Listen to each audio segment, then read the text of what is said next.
ホンダ N ボックスにスズキアドレス125を乗せます。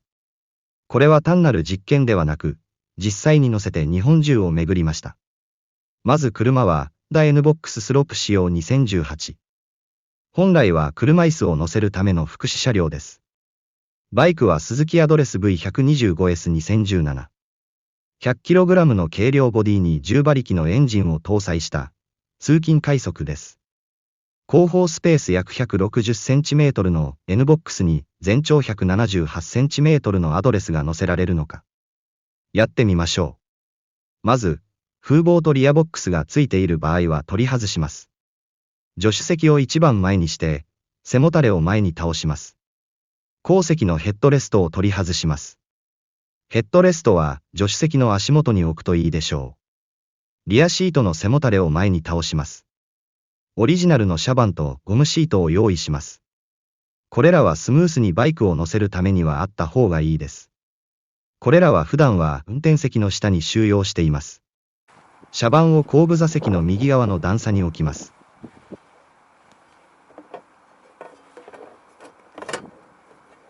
保護シートを後部座席の中央にセットします。この部分はバイク下部と接触します。保護シートがないとカバーは傷だらけになります。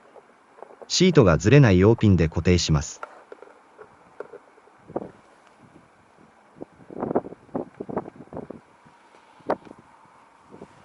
レジャーシート、ベルトスリング、結束バンド、スタンド保護キャップを用意します。後部スロープを下ろします。レジャーシートを助手席の後方に置きます。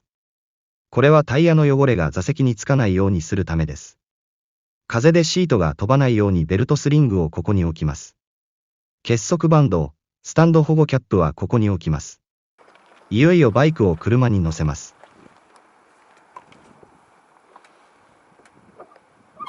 まずは運転席後方に狙いを定めます。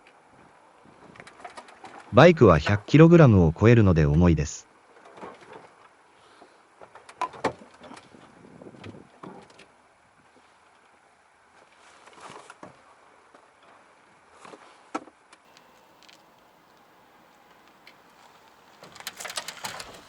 天井が低いので入りづらいです。リアキャリアを持ってしっかり腰を入れます。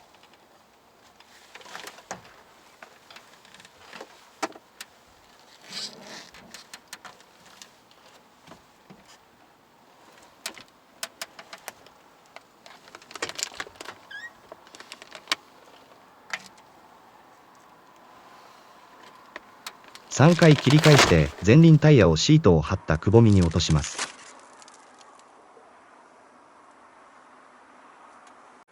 タイヤをできるだけ左隅に落とすようにします。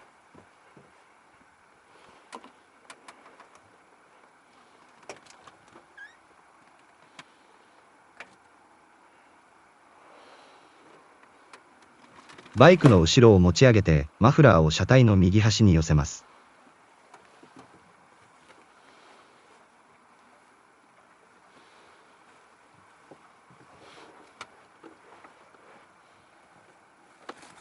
マフラーの後端がほぼ車の右隅に来るはずです。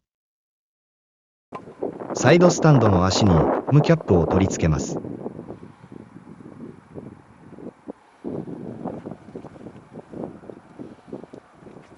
バイクを右に倒してサイドスタンドを下ろします。キャップは下ろした場所の傷防止です。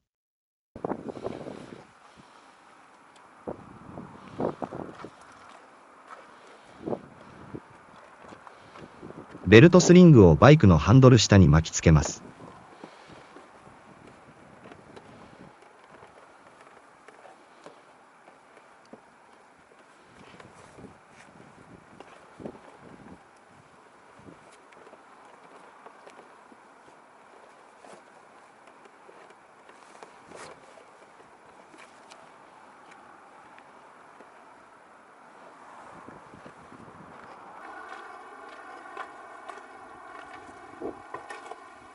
ウインチの主電源を入れベルトフリーを長押しします。リープ音が鳴っている間に座席下のウインチのフックをベルトスリングにかけます。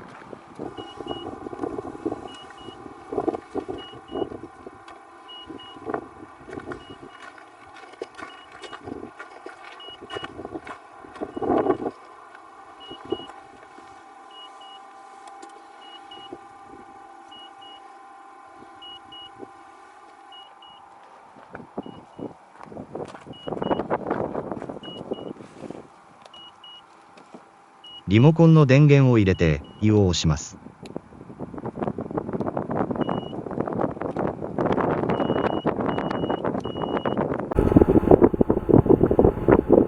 ベルトスリングが緊迫しリミットのブザーが鳴るまでボタンを押します。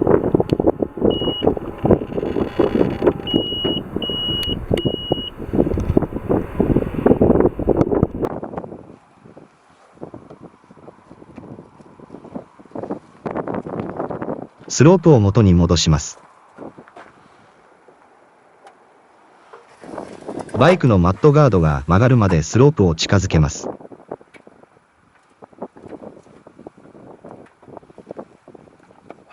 結束バンドをバイクのキャリーにかけます。バンドのもう一方をスロープの取っ手に通します。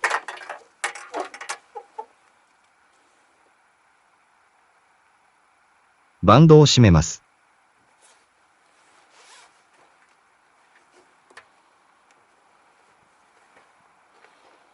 リアゲートを締めます。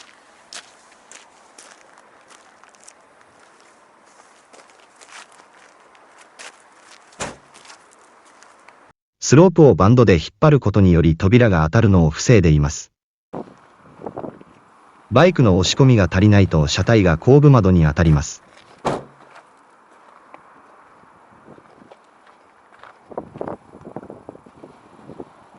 風防とリアボックスは運転席後方に置きます。この位置でないと風防が動いて傷がつきます。ご視聴ありがとうございました。